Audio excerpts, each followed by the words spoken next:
Hey everybody, I'm back with a craft dies haul, my first haul video. This is the La Land Hello Tag die, my new favorite. Now there I just showed you the hello tags, but that's not why I bought the die. I bought the die for that cute little tag there, and I'm going to show you some examples of how I've used it. It comes, see, it's like a layered die. Isn't that the cutest tag die? Even on a regular tag, you can just use the topper alone. I think this die is just, not cheap, but La La Land quality.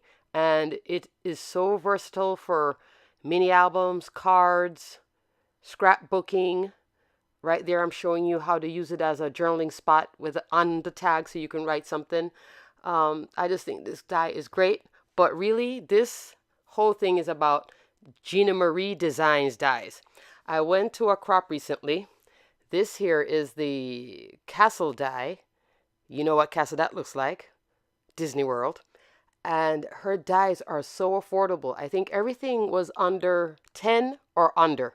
I think that castle die was like $4. This is the Bose die. The unfortunate thing, Gina doesn't put names on her dies or item numbers, so I had to name them myself. I don't know why she doesn't do that. This I call the Ribbon Swag die. That's almost, I think, 5.5 inches long. Cute. This is the Scallop Circle die. Yes, nested dies for $10. You can find nested dies for like $30 to $40.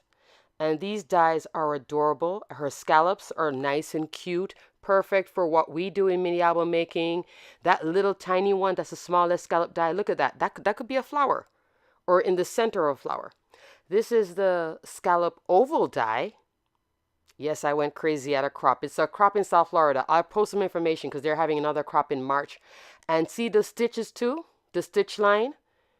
It cuts well and you can layer the dies. That's a lacy oval die with a lacy scallop die. Here we go now with the lacy oval die, and they're all nested dies for $10. This now is the lacy circle die. I hate that I have to name these dies, but she didn't put a name on the packaging, so. And here I'm showing you basically pretty much the sizes of the die.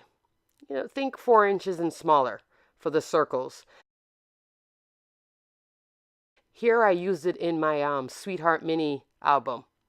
And that's the die stacked. Look at those lacy edges. Isn't it beautiful? Intricate, but not too intricate, which I love. And as a matter of fact, somebody bought this die at the crop. And I cut the die, and the next thing I knew, everybody at the table, we all went and bought dies. We bought a bunch of dies. This is now the lacy square die that I used in the Sweetheart Mini album. So look at that lacy edge. And when you see it in real life, because I like to, I'll see a die, but when I cut it is when I know, oh yes, this is a great die. This is a great die. Ginamarie Designs. You have to look certain places. The lady who hosted a crop, she actually sells it. Her name is Deb's Scrapbooking. I'll post a link below so you can buy from her. She sold it reasonable price, $10 a pack, and I guess she'd only charge shipping, and shipping on dies isn't expensive. And now this is the square stitched die. It can be used on a 4x4 card. Cut it down a little bit, show the stitch edge and a little bit of matting. I think adorable and endless opportunities.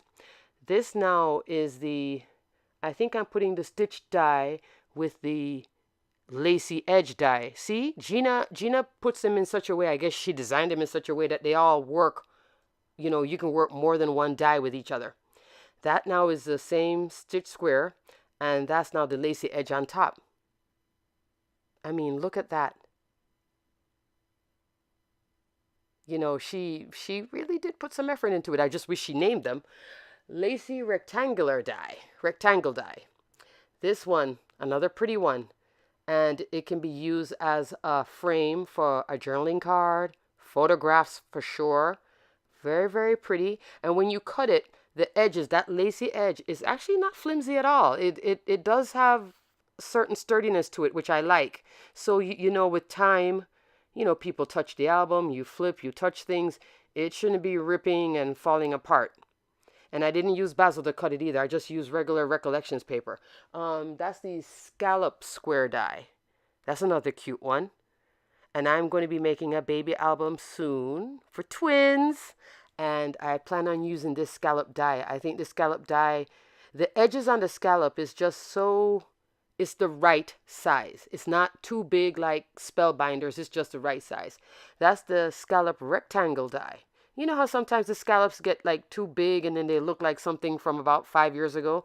This one is like a modern scallop, in my opinion. If you love the old stuff, okay. But I just think this this die is a great die. And I love the stitch edge with it. And when you look at other brands, that nested die, you're looking at $30 to $40. This is the inverted scallop that you can use to make those shaker cards.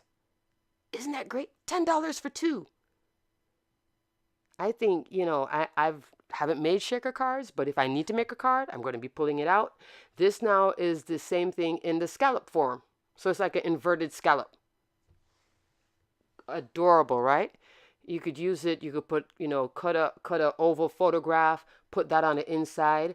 Here I'm showing you how to layer the scallop oval with the inverted scallop, I guess. But anyway, thanks for watching my quick die haul.